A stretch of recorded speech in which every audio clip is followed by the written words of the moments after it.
While I've always wanted to go to Copenhagen, I didn't think I would actually go to Denmark.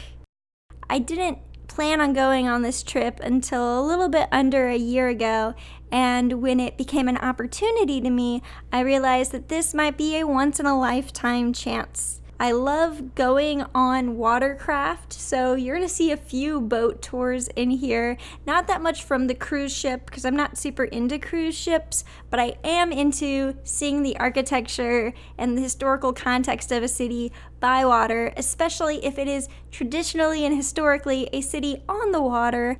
I'm an advocate for boat tours. If you're in Chicago, go on a boat tour. If you're in Amsterdam, go on a boat tour. If you're in Copenhagen, go on a boat tour. The next port of call was in Riga. We went on a Jewish history tour.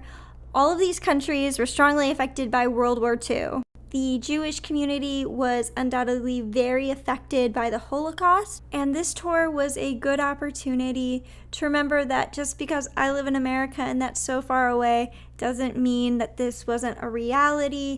The day in Tallinn was beautiful. We spent the first bit of the day with a walking tour, and we saw the huge churches. Tallinn has an amazing old town. I had a great time. There was plenty of food and souvenirs. It was totally built out for tourists. The crowning jewel of the trip, one of my topmost bucket list destinations, was St. Petersburg. We spent 2 days there, so we went on a full 2-day tour and we saw some amazing palaces.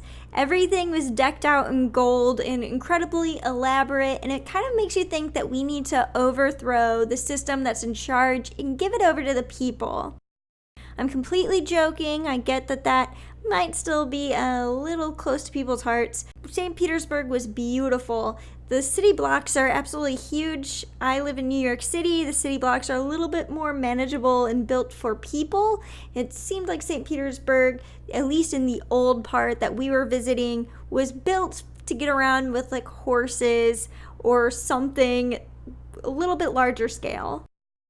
If you're going to visit Russia, I'm going to bet that you would try to do it during the summer. I think everybody has that frame of thought, and because of that, the entire place was incredibly packed. So it was really interesting to see these amazing, beautiful, large spaces actually full to their capacity. But I totally understand why. Like I said, it was on my bucket list, so heck, it should be on everyone else's too. The next destination in Russia on my bucket list is Moscow. I was a little sad that we weren't able to visit on this trip. However, there was so much to see in St. Petersburg that I ended up not really minding. It's something I want to do in the future, but mostly because the only thing that I love more than boats are trains, and the train system in Russia is something that I've heard about, and I would really love to see the train system in Moscow in person. Day 2, we spent a little bit more in the countryside, seeing the Summer Palace and Peterhof. The sculptures and the gardens were beautiful. I always tried to make seeing gardens a priority on my vacations, so it was really nice that this was built into it. And this was another one of those examples of, holy cow, maybe they were being a little bit too lavish with their money. Maybe they were kind of putting themselves in a situation where people could learn to hate them because of how much they had. But I don't know. I don't want to say that I'm victim blaming here, but this stuff was absolutely ridiculous. These palaces were huge and absolutely beautiful. They were all really destroyed during World War II, and so the Russian government has put a lot of effort and money into restoring these incredible palaces. All of the Tsars are buried at this church, and included is the family of Anastasia. I had to explain to one of my coworkers that the animated film Anastasia is actually not factual and that she was killed with the rest of her family. So, the more you know. On a lighter note, Helsinki was the highlight of my trip. I adore Finland. I always knew that I really liked Finland. I really like design, graphic design, experience design, object design, and Finland is incredibly design oriented. We went on a boat tour in Finland, so that's another point towards Finland, but Finland's absolutely beautiful. It was a little dark the day we were there. We visited 2 churches and a design museum, and I am just a huge fan of Finnish design. From the water, we got some great views of the city and also a historic island with a UNESCO World Heritage Site for an old fortress. We also saw a little bit of a zoo. That's not in here because we couldn't actually see anything in the zoo. We could just see a landmark from the zoo. I'm telling everyone that Helsinki was my favorite place on the entire trip, for the very least because of the design museum that we visited. I've always liked Finnish design. I love the idea of the Finnish baby box that they give new mothers.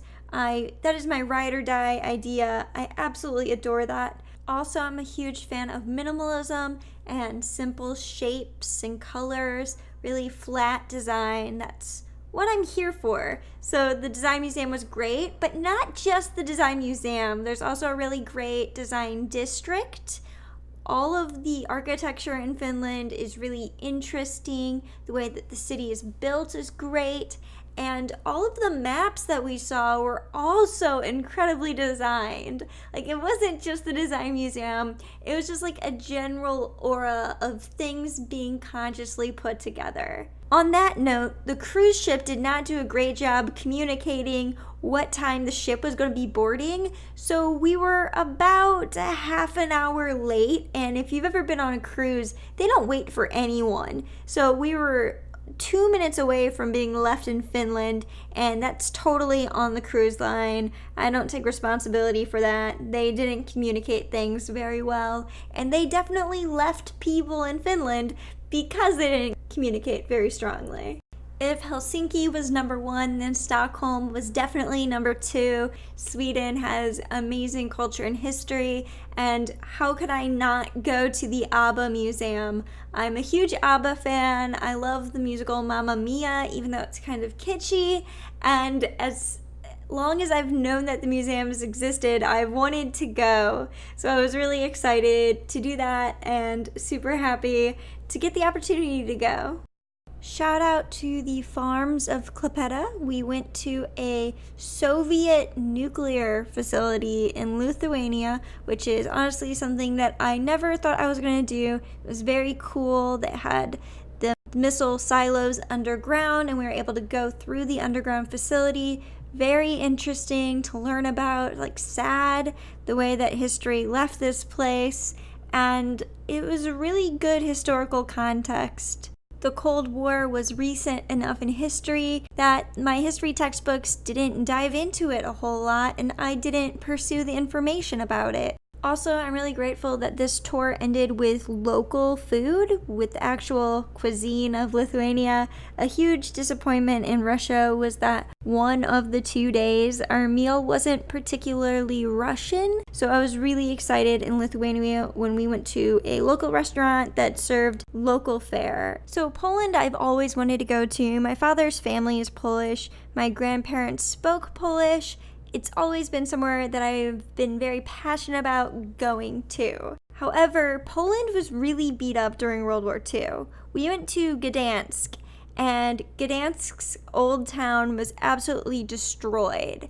Everything that you see here was rebuilt, and it was rebuilt in Dutch architecture, which I find absolutely fascinating. I studied abroad in the Netherlands, and almost all of these cities had some kind of Dutch influence in their architecture, and that is amazing to me. It really affirms my choice in having studied abroad in the Netherlands if all these other countries think that it's such a great place. But I really enjoyed my time in Gdansk and on my cruise overall. I hope you guys enjoyed this travel video. You won't be seeing too many of these. I don't go on that many trips, but I really enjoyed doing this. All right, thanks. Bye.